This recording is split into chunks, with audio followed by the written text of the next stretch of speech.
just a first impression of the first day was a little struggling.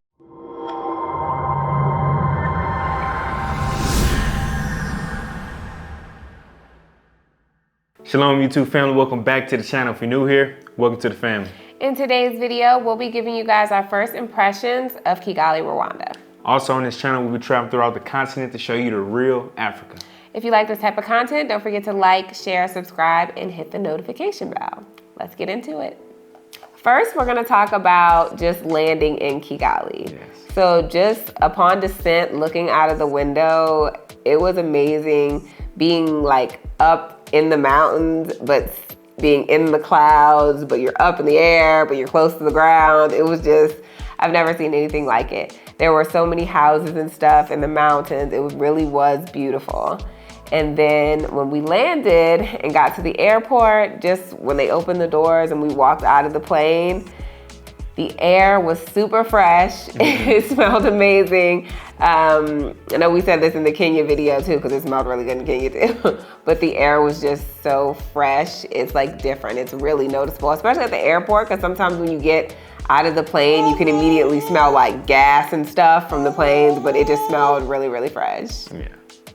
Also, one of the first things I noticed walking up into the airport was the fact that there was like a screen, and it was like, it looked like facial recognition. Like if y'all ever seen like movies where they're like tracking people and it's like black and white and these little squares are coming up on people's faces. It was like that. Like when I looked up and saw it, I was like, look at that. I was like, whoa. And then the next thing I noticed was it was really small. Like when we stopped a lot of places, like when we got to Tanzania, we got off the plane and you like walk through the airport. Like it was just bigger. Like you walked in and you were right there at the little desk and that was it. It was just tiny. So now we're in the airport and we got to go through immigration and get our visas and stuff like that. So we do that, grab our luggage, and then we get a SIM card for our phones. So everything went smoothly until we had to get some transportation back to our Airbnb.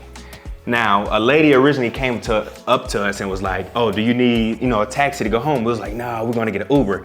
And she was like, Uber? Nah, no Uber here. I was like, boat? She was like, boat. Like she didn't even know what boat was. So it was like, dang, how we gonna get home? So it was like, well, we kind of probably gonna have to take a taxi. And so they went in, we asked them, we told them we were gonna get the taxi, and they then gave us the price of how much it was gonna cost. Now, at this time, we didn't know what the currency was, like the exchange rate to USD. So when they gave us a number, we just paid and was like, okay, that's cool. But then after getting to the Airbnb, we realized they charged us $25 to go like maybe 30 minutes to the house. So we low-key got scammed, but you know what I'm saying? It's all good. Stuff like that happens when you get into new countries, plus when you really just don't know what to do in that situation. And after we had like an early morning flight, we had a layover, so we were tired anyway. So honestly, whatever they would have said, we would have paid it because we were trying to not still be at the airport. So the next thing we noticed is just how beautiful it was. On the way from the airport going to our Airbnb, just the mountain views, it was so beautiful. It was obvious how clean the place was. There weren't a lot of people walking. It just seemed really relaxed and calm. Like, I don't think we saw any traffic the entire time we were there. Like, there weren't congested streets or anything like that. It was really, really peaceful. Very. So once we got to the Airbnb, we noticed once we walked in that it was very, very dirty. Now, mind you, the Airbnb host did tell us since we were coming in early from the airport that they were still gonna be cleaning, but it looked like they just had a house tour party or something in that place. I mean, it was stuff everywhere. But, they cleaned it, they got it right. But then after we realized they didn't have any dishwashing liquid, they didn't have any trash bags, they didn't have any toilet tissue, like some of the essential items that you kind of need when you first get to an Airbnb, which we stayed at a lot of different Airbnbs and all of them had that stuff. And one of the things that really gave me pause was the lack of cleaning products, because we were there while they were cleaning and it was filthy and it looked cleanish when they were done. But they didn't use anything to clean. Like, what did you clean with? Water? Like, I don't know. But like when I touched the dishes, they was all greasy and stuff. So Yeah, it wasn't very clean. But on the upside, they had an amazing view on the balcony. Yeah. Like, it was incredible. Like, you can see the mountains, you can see the city on one side, you can see the local area on the other side. So I would say the pictures look like how the Airbnb was. It's just that it wasn't stocked with some of the essential stuff that it was just severely lacking. And maybe it was because somebody was staying there right before, because like I said, when we got there, it was filthy. So maybe somebody was living there, using up everything, and then, oh, surprise, people were paying to stay here today. You know, I don't know, but wouldn't recommend it. We're not gonna leave it in the description. So the next thing we're gonna talk about is trying to find stuff, because obviously the Airbnb didn't have anything. We had to go to the store, we needed toilet paper, we needed food, all these things. So I start Googling like stores, and not a lot is coming up. So I don't know if it's just the stuff is not listed in Google and there's all this stuff around, but you can't look on the phone and find it on the internet. So that was kind of a struggle. Yeah. So I was like, well, let's just go to a mall, because I saw a mall and yeah, pretty much every African country we've been in, there's been a grocery store inside the mall. So, which you don't see that a ton in America, but since we've been in different African countries, there's like always a grocery store in the mall. So I was like, well, we can just go to the grocery store. There'll probably be a food court. We can get something to eat now since we're hungry and we gotta feed the baby, and we can get some groceries and stuff. So we went to the mall, and it wasn't very mall-y. Like, it was like, I don't know if that makes sense. It was like some stores put together in one big building, but it wasn't giving real like mall vibes, and it didn't have like a real food court. There was just like one little place for food over here, which we got food that was good. We got some kind of like fried chicken. Yeah, it was good. It was good food. And then we went into the grocery store in there, and the grocery store was teeny tiny. They didn't have anything. They barely had groceries in there. And I mean, obviously, we don't know. We didn't see every grocery store out there, and I'm sure there's a lot of markets, but we don't usually do markets until we've been to a place long enough to know where the market is and all that stuff. So this was just a first off trying to get some food quick and some necessities, and they just didn't really have anything. So just our first impression of the first day was a little struggly, because we're like, okay, well, it's gonna be a little hard to get rides. It's gonna be a little hard to get food. Now, let's talk about actually leaving the mall. Now, this probably was our most struggling moment. Like, it was we had to really practice patience right here, y'all. Right. So we end up trying to find, because like we said, we don't have Uber or boat, so I downloaded an app. I downloaded the Move app. Yeah, so now we're trying to use this Move app, and we couldn't get this one guy to come for nothing. We tell him where we at. We're like, oh, we're right here at this store, whatever, come. He's like, okay, I'm coming. He didn't speak really good English, so it was kind of hard to understand what he was saying. But literally, we was waiting on this dude for like 30, 45 minutes, and he didn't move at all. Now, mind you, we did use this same app, the Move app, on going to the mall. And we had a little issue with the guy finding a place, but we was able to have one of the security guards talk to the guy on the Move app, and he got there. But leaving, I mean, it was terrible. So the guy ended up not coming at all, and we couldn't cancel the trip. So we ended up having to just find a random taxi guy that just wait outside the mall to pretty much take us home. But even with that, we showed him what a map was, and he was like, oh, like, I don't know where how am I supposed to get here? And he brought another guy who was a little more helpful, and we ended up going home from there. So obviously, since the ride thing ended up being a hassle with the complete like overpriced ride getting to the Airbnb in the first place, and then having such a struggle using the app to get home after, and then the other app that I downloaded never worked at all, so we were just like, whatever. So we ended up asking one of the guys that worked about a car, and he called a guy that he knew, and then we just ended up using that guy. And he spoke English, not super well, but pretty well.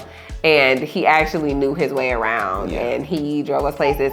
And 2, he actually drove us around and showed us some things too. Very nice. So he was a really nice guy. So it got good with that, because otherwise we would have been stuck in the house trying to do I don't know what, because the ride situation was not as easy as we usually have it in other It was a little struggling to begin with, but it got a lot better Right. as time passed. So we're just giving y'all an honest opinion. So since the grocery shopping situation was kind of difficult, we ended up using apps to get food. And obviously the Airbnb wasn't necessarily equipped to cook good meals anyway, so we kind of didn't have a choice. Yeah. So in using the apps, we did find an app. I can't remember what it was called. I'll put it in the description if anybody cares. But we did find good food. I would say it was more expensive than what we paid to get food delivered from wherever. It was significantly more expensive. It was at least $20-25 per meal, which obviously we're not used to paying that. We didn't pay anything near that in Tanzania. And even in Kenya, we said before that we thought in Nairobi that the food was more expensive. Kigali was for sure higher than that. But we did find good food. We had good Indian food. We had good Thai food. It is a shame that we couldn't, cook more, because we like to at least cook sometimes and have takeout sometimes, but it really was a struggle. Yeah, upside, like she said, the food was very, very good. Right.